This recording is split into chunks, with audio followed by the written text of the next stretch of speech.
तो आज हम बात करने वाले हैं एक ऐसी कहानी की, एक ऐसी दुनिया की जहां हर कदम पर मौत घात लगाए बैठी है।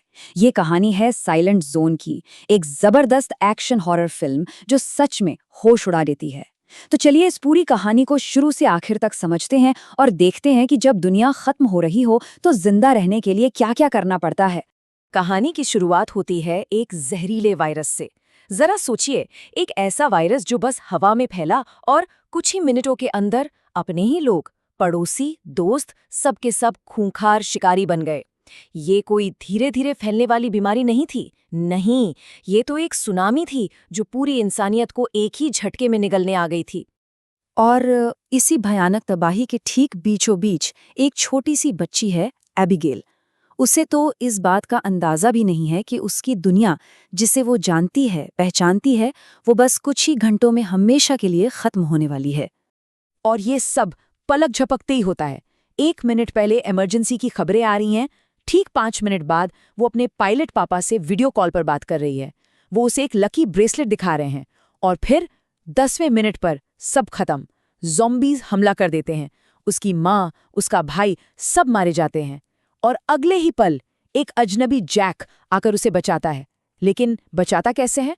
उसकी अपनी माँ को गोली मारकर, जो अब एक ज़ॉम्बी बन चुकी थी। सोचिए उस बच्ची पर क्या बीती होगी।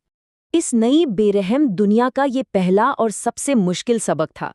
जैक को सिर्फ एबिगेल की माँ को ही नहीं, बल्कि उसके छोटे भाई को भी खत्म करना पड़ता है। वो एबिगेल से कहता है कि अपनी आंखें और कान बंद कर लो। ये कोई आसान फैसला नहीं था, बिल्कुल नहीं, पर यही जिंदा रहने की कीमत थी। ये वो पल था जो ये साफ कर देता है कि पुराने नियम, पुरानी दुनिया अब कुछ भी मायने नहीं रखता। अब कहानी सीधा 10 साल आगे जाती है। 10 साल, एक लंबा अरसा। पुरानी दुनिया की यादें अब धुंधली पड़ चुकी हैं। शहर अब इमारतों के जंगल नहीं रहे, बल्कि वो ज़ॉम्बीज़ के शिकार करने की जगह बन गई हैं। और इसी बदली हुई खतरनाक दुनिया में जैक और एबिगेल ने किसी तरह जीना सीख लिया है। और एबिगेल, वो डरी सहमी बच्ची बिल्कुल नहीं है जो कभी कार के नीचे छिपकर रो रही थी। इन 10 सालों ने उसे पूरी तरह से बदल दिया है।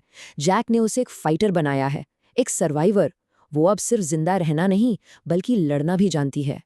लेकिन जैक की सबसे बड़ी सीख हथियारों के बारे में नहीं थी। नहीं, उसने एबिगेल के दिमाग में एक बात बैठा दी थी कि असली खतरा इन मरे हुए ज़ॉम्बीज़ से नहीं, बल्कि जिंदा इंसानों से है। क्योंकि जब दुनिया में कोई नियम कानून नहीं बचता, तब इंसान अपनी असली फितरत पर उतार आता है। और यही शक, यही अविश्वास उनका सबसे बड़ा हथियार है। और आगे पता चलेगा कि वो क्यों सही था। और फिर अचानक उनकी ये अकेली जिंदगी खत्म हो जाती है। उनका सामना दूसरे जिंदा बचे लोगों से होता है। और जैसा जैक ने कहा था, जहां इंसान वहां खतरा। इसी अफरा तफरी के बीच ज़ॉम्बीज़ के एक बहुत बड़ी भीड़ उन सब पर हमला कर देती है। इस भगदड़ में जैक और एबिगेल एक प्रेग्नेंट औरत मेगन और उसके पति डेविड के साथ एक कार में भाग निकलते हैं। मतलब अब वो एक टीम है, चाहे उन्हें ये पसंद हो या ना।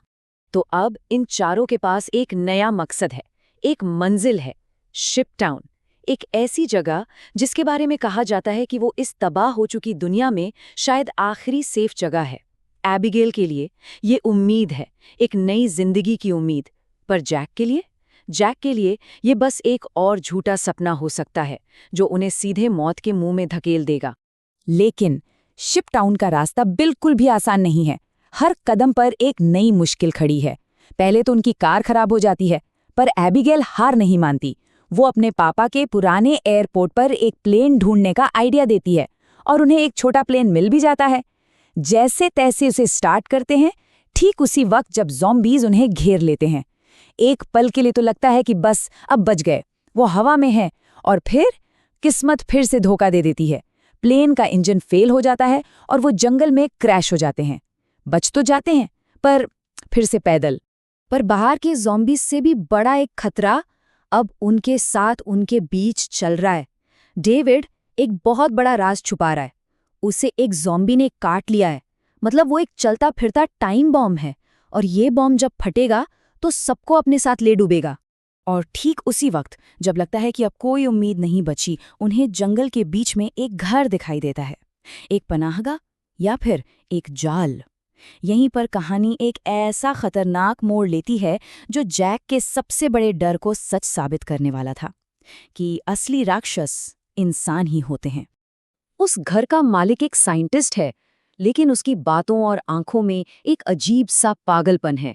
वो कहता है, ये वायरस कोई बुराई नहीं है, ये तो इंसानों के लिए एक अपग्रेड है। कमजोर मर जाएंगे और ताकतवर ज़ॉम्बीज बनकर राज करेंगे। उसकी ये बात सुनकर ही खतरे की घंटी बजने लगती है। और फिर जाल बिछ जाता है। वो साइंटिस्ट उनके ड्रिंक्स में नशीली दवा मिला देता है। एक पल वो राहत महसूस कर रहे थे और अगले ही पल वो सब बेहोश पड़े थे। पता चलता है कि वो पागल साइंटिस्ट सिर्फ ज़ॉम्बीज बनाना नहीं चाहता, वो उन्हें कंट्रोल भी करना चाहता है।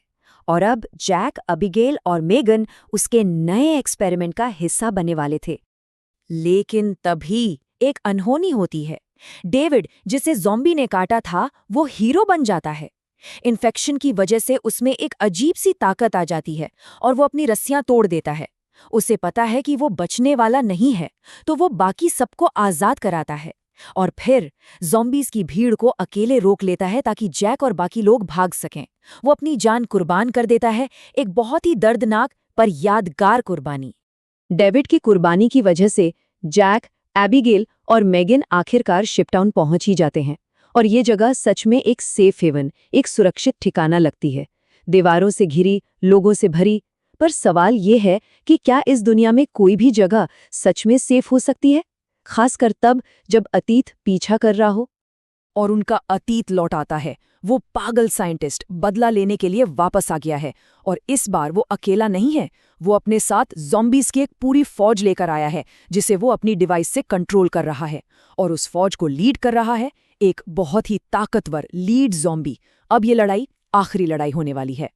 लड़ाई शुरू होती है और वो लीड ज़ॉम्बी जैक को मारने ही वाला होता है कि तभी एबिगेल की नज़र उस ज़ॉम्बी के हाथ पर पड़ती है। उसके हाथ में एक जाना पहचाना ब्रेसलेट है, वही लकी ब्रेसलेट जो उसके पापा पहनते थे। वो राक्षस कोई और नहीं बल्कि उसका अपना पिता है जो अब एक ज़ॉम्बी बन चुका है। अब एबिगेल के सामने एक नामुमकिन चॉइस है। एक तरफ उसके अतीत की यादें, उसका अपना पिता, और दूसरी तरफ उसका आज, उसका प्रेजेंट, जैक, जिसने उसे पाला, उसे बचाया। और वो चुनती है जैक को। वो बंदूक उठाती है और अपने ही पिता के चेहरे वाले उस ज़ॉम्बी को गोली मार देती है। वो उसे मारकर उस इंसान को बचाती है जो अब उसका असली परिवार है। ये एक ऐसा फैसला था जो किसी को भी अंदर से तोड़ के रखते।